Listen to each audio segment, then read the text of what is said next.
तो फिल्म की कहानी 1991 में शुरू होती है, जहाँ पे अमांडा नाम की एक लड़की अपनी माँ के साथ मल्लम्मो नाम की जगह पे आती है और हम जान पाते हैं कि अमांडा की माँ ने रिसेंटली अपनी जॉब खोई थी क्योंकि उनकी कंपनी में पैसों का कुछ लॉस हो गया था और इसी वजह से वो मल्लम्मो शिफ्ट हुई हैं क्योंकि उन्हें यहाँ पे एक नया जॉब मिला है। अमांडा के फादर उसकी पैदाइश से पहले ही उन्हें छोड़ के चले गए थे, तब से उसकी मदर ने उसे अकेले ही पाला था। वो अमांडा का एडमिशन यहाँ पे बोर्ड चर्च स्कूल में करवाती है जो कि बॉयज और गर्ल के लिए को एजुकेशन था। अमांडा इस स्कूल में आके ज्यादा खुश नहीं थी, लेकिन उसके पास कोई दूसरा ऑप्शन भी नहीं था।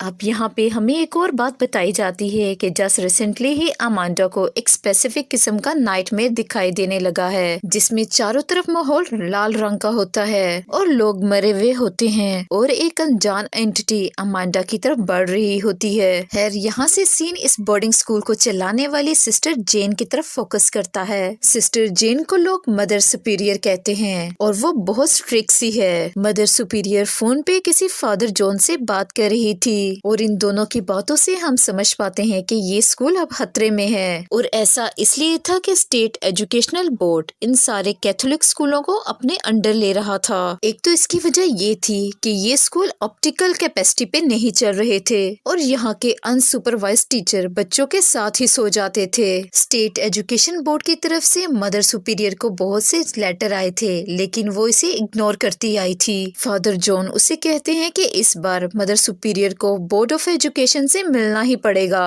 और साथ ही इनके स्कूल को आने वाले स्कॉलर कंपटीशन में फर्स्ट पोजीशन लेनी होगी, जैसा कि वो 3 साल से लेते आ रहे थे, ताकि स्टेट एजुकेशन बोर्ड इनके स्कूल को बख्श दे। अब इन सारी कन्वर्सेशन से हम ये बात समझ पाते हैं कि मदर सुपीरियर अपने स्कूल को खुद चलाने के लिए पक्का इरादा रखती है और वो इस पावर को मेंटेन रखने के लिए किसी भी हद तक जा सकती है। वो बोलती तो ये है कि ये सब कुछ वो स्कूल के लिए और बच्चों के लिए कर रही है, लेकिन असल में बात ये थी कि ये सब कुछ वो अपने मोटिव के लिए कर रही थी। दरअसल वो इस पावर को एंजॉय करना चाहती थी जिस पोजीशन और पावर पे वो थी। खैर मदर सुपीरियर से मिलने के लिए स्कूल बोर्ड की तरफ से मिस एडुसिला उनसे मिलने के लिए आती है और इन दोनों में काफी तनाव था। मिस एडुसिला उसे क्लियर तौर पे कह देती है कि वो इस स्कूल को स्टेट एजुकेशन बोर्ड के अंदर चलाना चाहती है। चर्च इस स्कूल को अच्छे से नहीं चला रहा। इनफैक्ट स्कूल के बहुत से स्टूडेंट ने इस बात की कंप्लेन भी की है।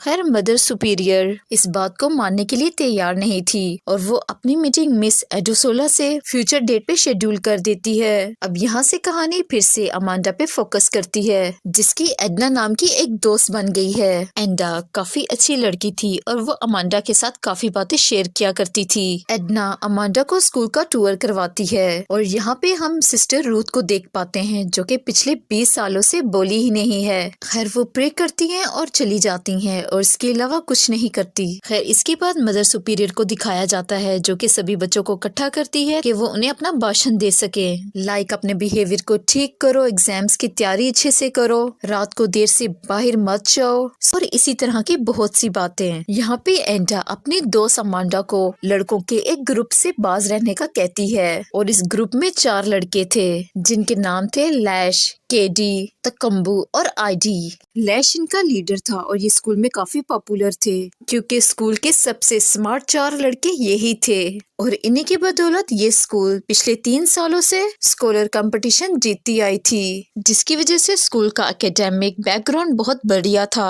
तभी अमांडा की मदर ने भी उसका यहीं पे एडमिशन करवाया था और इतना का कहना था कि जो भी लड़की इनके ग्रुप में जाती है तो कुछ दिनों बाद वो रोती हुई और हार्ट ब्रोकन नजर आती है। तो तुम चाहे किसी के साथ भी दोस्ती कर लो, लेकिन इन 4 लड़कों से बहुत बहुत दूर रहना। खैर उस रात हम अबिकुन को उस लड़के आईडी के साथ देखते हैं और ये लोग स्कूल से चोरी छुपे जंगल से होते हुए शहर के एक घर में पहुंच जाते हैं। आईडी अबुकम को यहाँ पे अपने प्यार के जाल में फंसा के लाया था ताकि दोनों इंटीमेट हो सके। तभी आईडी के तीनों दोस्त भी वहाँ पे आ जाते हैं। जी हाँ, दरअसल ये इन चारों का प्लान था। अब ये चारों मिलके उसके साथ ज्यादती करते हैं। अब ये गलत काम होने के बाद अबिको यहाँ से रोते हुए चली जाती है और अब हम देख पाते हैं कि यहाँ पे सिर्फ आईडी को अबिको के लिए बुरा लग रहा था।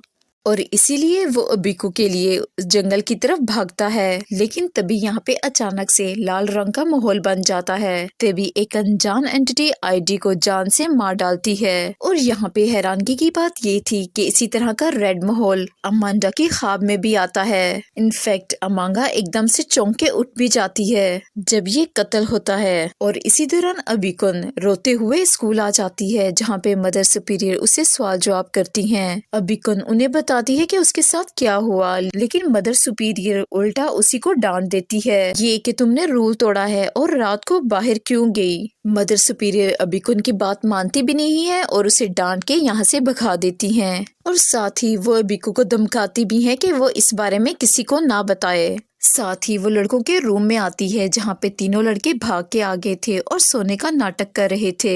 आईडी का हाउस अलग था और मदर सुपीरियर उसे चेक करने के लिए नहीं जाती। इस पॉइंट पे हम समझ पाते हैं स्कूल में इन लड़कों का ग्रुप काफी गलत काम करता है, लेकिन मदर सुपीरियर इन सबको अनदेखा करती है। लेकिन क्यों? क्योंकि अगर इंसिडेंट की खबर बाहर फैल गई तो इनके स्कूल का नाम बदनाम होगा और उनका स्कूल बंद हो सकता है। और साथ ही लैश का ग्रुप सबसे इंटेलिजेंट था, तो मदर सुपीरियर उनके खिलाफ एक्शन नहीं लेती थी। उन्हें स्कॉलर कंपटीशन किसी भी सूरत में जीतना था, जिससे फंड भी आएगा और स्कूल भी बचेगा। अब इसी दौरान अबीकुन कमरे में आ जाती है, जिसे रोते हुए एंडा एंड अमांडा देख लेते हैं। एंडा उन्हें कहती है कि मैंने कहा था ना कि जो भी लड़की इन लड़कों के पास जाती है वो रोती हुई वापस आती है। फिर अगले सीन में हम देखते हैं कि क्लास में लैश बहुत ज्यादा ओवर कॉन्फिडेंट हो रहा था। तभी अमांडा सही आंसर दे के उसका मुंह बंद करा देती है और इसी वजह से गुस्से में आके ये तीनों दोस्त एंडा और अमांडा को क्लास के बाहर ही रोक लेते हैं। अब एंड बुक के मदर सुपीरियर वहाँ पे आती है और इन तीनों लड़कों को अपने चैम्बर में बुलाती है। ऑल्दो वो इन्हें डांटते वगैरह कुछ नहीं। अब वो इन तीनों से पिछली रात के बारे में पूछती है, जिसपे ये तीनों झूठ बोल देते हैं और ये कि अबीको ही उनके पीछे पड़ गई थी और उन्हें पढ़ने से डिस्ट्रैक्ट करती है। और अब वो बेफजूल में उनपे इल्जाम लगा रही है। अब मदर सुपीरियर फौरन से इनकी बात का यकीन कर लेती है और फिर उन्हें कंपटीशन की तैयारी के लिए कहती है। अब इन तीनों लड़कों को सिर्फ एक ही चिंता थी कि पिछली रात से आईडी वापस नहीं आया था। मीनवाइल जंगल में आईडी की लाश मिल जाती है, लेकिन उसका चेहरा इस कदर बिगाड़ा गया था कि वो पहचानने में नहीं आ रहा था। और ये लाश जिस दरख्त के पास मिली थी उसे लोग कर्स मानते थे। अब चूंकि पुलिस भी इसमें इन्वॉल्व हो गई थी और लाश पे चूंकि स्कूल का यूनिफॉर्म था और इसीलिए लोग इस लाश को स्कूल से जोड़ने लगते हैं। ये खबर आग की तरह फैल गई और स्कूल के स्टूडेंट्स भी इस बात को डिस्कस करने लगे। उस रात अगेन ये एंटिटी जंगल में किसी शराबी ठरकी इंसान पे हमला कर देती है और इस चीज को अमांडा फिर से ख्वाब में देखती है। फिर स्कूल में मदर सुपीरियर सब टीचर से कहती है कि आप इन अफवाहों को ना मानिए, क्योंकि जंगल में पाया जाने वाला लाश हमारे स्कूल के बच्चे का नहीं है। यहाँ पे हम स्कूल के एक टीचर और जिसे फैसिलिटीज मैनेजर भी कहा जा सकता है और इसका नाम है बाबा, उसे हम खोया खोया देखते हैं, मानो इन कत्लों के बारे में शायद उसे कुछ पता हो। तभी मदर सुपीरियर के कमरे में ये तीनों लड़के आते हैं और वो मदर सुपीरियर को बताते हैं कि आईडी काफी दिन से गायब है और वो बताते हैं कि आईडी 2 दिन से गायब है। इस बात को सुन के मदर सुपीरियर समझ चुकी थी कि वो लाश आईडी की ही होगी, लेकिन वो बातें बनाने लगती है कि आईडी पहले भी स्कूल से भाग गया था, अपने घर गया होगा क्योंकि उसका घर भी पास ही था और वो आईडी के गायब होने की खबर पूरी तरह से दबा देती है। इनफैक्ट इन तीनों लड़कों से भी ये बात छुपाने का कहती है। अब इसी दौरान 2 पुलिस वाले भी स्कूल में आते हैं। अब ये इन्वेस्टिगेशन के लिए मदर सुपीरियर से बात करने लगते हैं, तो मदर सुपीरियर झूठ बोल देती है कि हमारे स्कूल का कोई भी बच्चा मिसिंग नहीं है और वो लाश हमारे स्कूल का बिल्कुल नहीं है। और जहाँ तक बात यूनिफॉर्म की है, तो इस तरह का यूनिफॉर्म मार्केट से आम मिलता है तो कोई भी पहन सकता है। अब जब ये पुलिस वाले चले जाते हैं तो बूढ़ा टीचर या जिसे फैसिलिटी मैनेजर कहा जाता है, वो मदर सुपीरियर को कन्फर्म करता है कि आपने झूठ क्यों बोला, हमारे स्कूल से आईडी मिसिंग है और हमें ये बात पुलिस को बतानी चाहिए थी। लेकिन मदर सुपीरियर बाबा को ही डांट देती है और उसे अपना काम देखने को कहती है। अब इस बात की खबर मिस एडुसोला को भी मिल गई थी, जिसकी वजह से वो मदर सुपीरियर पे बहुत ज्यादा प्रेशर डालती है और इसीलिए मदर सुपीरियर फिर से अबीकुन को बुलाती है और इस रात की घटना के बारे में पूछती है। अबिको एक बार फिर से सब कुछ बताती है, लेकिन मदर सुपीरियर उसे कहती है कि तुम बाहर गई क्यों थी, कि तुम बाहर एंजॉय करने गई थी, तो जो तुम चाहती थी वही तुम्हारे साथ हुआ। अब इस बात को सुन के अबिको बहुत ज्यादा गुस्से में आ जाती है और वो जाते जाते गुस्से में कहती है कि अगर आईडी ही मारा गया है तो अच्छा हुआ उसके साथ, वो यही डिजर्व करता था। यहाँ पे मदर सुपीरियर एक बार फिर से अबिको को डराती है कि वो इस घटना के बारे में किसी को भी ना बताए।